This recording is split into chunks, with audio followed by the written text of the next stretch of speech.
I'm Dana K. White. I am the author of Decluttering at the Speed of Life. I'm the creator of the No Mess decluttering process. Today we're going to talk about how procrastination is one of the leading causes of clutter. Yeah, I'm so sorry to tell you this.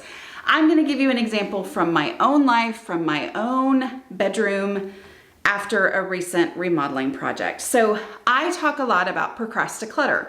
Procrasticlutter is a word that I made up, and it means the stuff that doesn't feel like real clutter. And so I think, well, I'm gonna put it off and do that later because right now I have decluttering energy and decluttering time and decluttering focus. Why would I spend my time folding clothes and getting rid of that pile of clean laundry that's on the love seat or whatever, okay?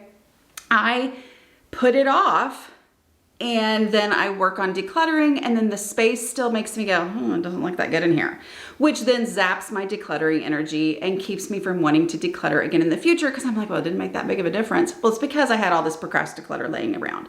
So there's some similarities here, but that's not really what we're talking about today. What we're talking about today is the fact that procrastinating leads to clutter. It causes clutter to build up, to pile up, okay? So, as I said, I'm in my bedroom and we just had some very minor remodeling done. Like we had the wallpaper that was on that wall taken down, we had it painted, and as anybody knows who's done minor remodeling or major remodeling, it always takes a lot longer than you think it's going to take. Like they had to do texturing and that takes like, okay, so we take down the wallpaper and then we do this texture and then we have to wait until this happens. And then anyway, it's just one of those things that takes forever, right?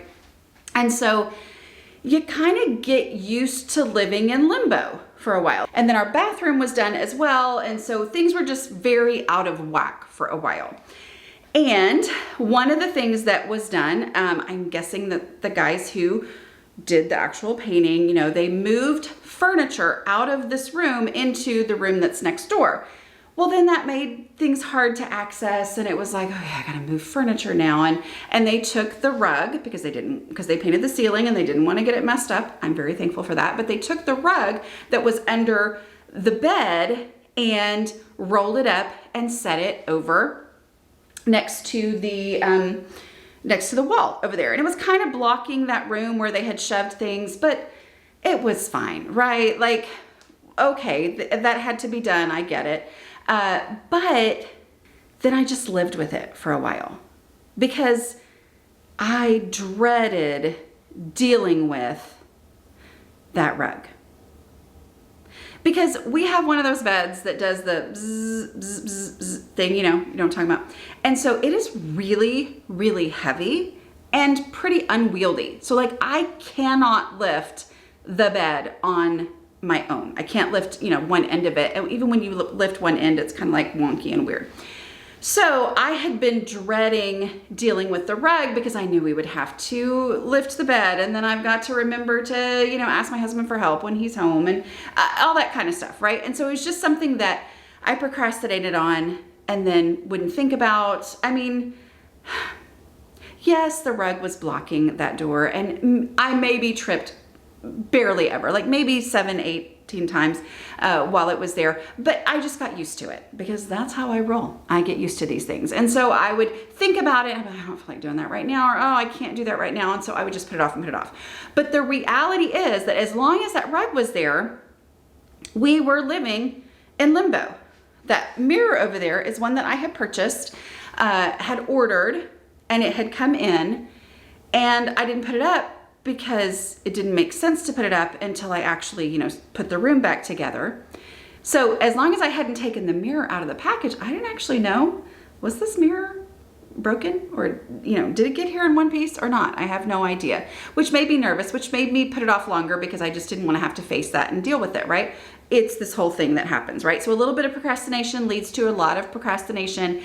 And the whole time that mirror was in its very large package, then it was clutter in the other room, right? Because it didn't have an actual place to be. It was always a hassle. I was always worried about running into it and messing it up and all that.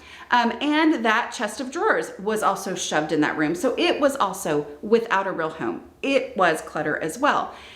And as long as I was living like that, well, then it made no sense to not deal with the paint cans that had just been left in that corner, because the rug was already blocking that door and out of place. So then the paint cans didn't register to me that those needed to be dealt with. And then because things were already kind of, oh, well, it's not perfect. Then naturally clutter happens. As long as I wasn't dealing with the things that needed to be dealt with, then my brain was adjusting to the fact that this room is not the way it's supposed to be. This room is not put together. Things are not in the places where they need to be. And so things like this happen. And you've got a box of this, a bag of trash from a decluttering project, the dog stuff hanging off that chair from when the dog, went to board for a while. Like, I mean, this, well, we were out of town. It's not like we just randomly bored her, but you know what I mean. But like, this is the reality, that as long as I am procrastinating on a few things and things are, wompy jawed, then more clutter appears. Y'all, I am the person who naturally ends up with more clutter than most people. Naturally, things get out of place. This is how it happens. When I let one thing go, more clutter appears, right? Things that are out of place. And so once I finally was like, okay, honey, I need you to come in here and help me. And y'all, a lot of times these stories end with me going, and it wasn't even that big of a deal to put the rug under the bed. It was a very big deal. It is a very heavy, unwieldy bed. It was not easy to do that. And yet we did it. I think it took us maybe like 30 minutes of, maneuvering and all that kind of stuff. And it wasn't fun. But once we did it, then it was done. And then my brain went, well, now I want to put the chest of drawers there. And now I want to get out the mirror and see how it's done. And I put those things where they were supposed to go. And then every time I would walk by it, I would be like, well, that looks really nice. I really like actually having some stuff, decor in here. I like it looking the way that I wanted it to look. And then that triggered, oh yeah, I don't want that stuff in that corner anymore.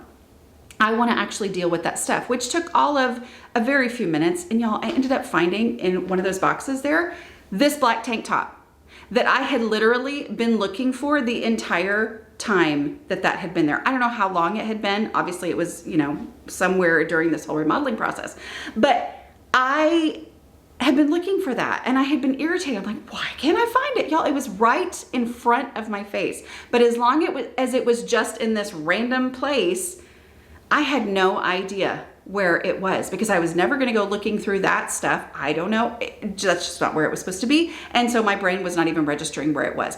That's clutter. That's out of control, right? So getting those things out, even though it's still not perfect, right? The TV's sitting on the floor because I've ordered a piece of furniture. There will be a video about that in the future, but I've ordered a piece of furniture and so it's still not perfect, but because I went ahead and dealt with the thing I had not wanted to do, dealt with the rug, then that gave me the momentum to actually get the things under control and done in this room that I had been putting off doing. So procrastinating leads to clutter. It's just a natural result because as long as there's something where I have this logical reason why that thing is sitting there, other things just get attracted to it. And that's how piles happen. And that's how clutter happens. And that is how being overwhelmed ends up happening. And then it just builds and builds and builds from there. Okay. So that's my own little story. I'm very happy that I finally dealt with a thing that I wasn't wanting to deal with. But once I got it done, then it had a positive momentum effect. So, all right. I hope this was helpful at all. And I hope this one recorded because I already did this one and it didn't record. Anyway, I will talk to y'all next week. Bye.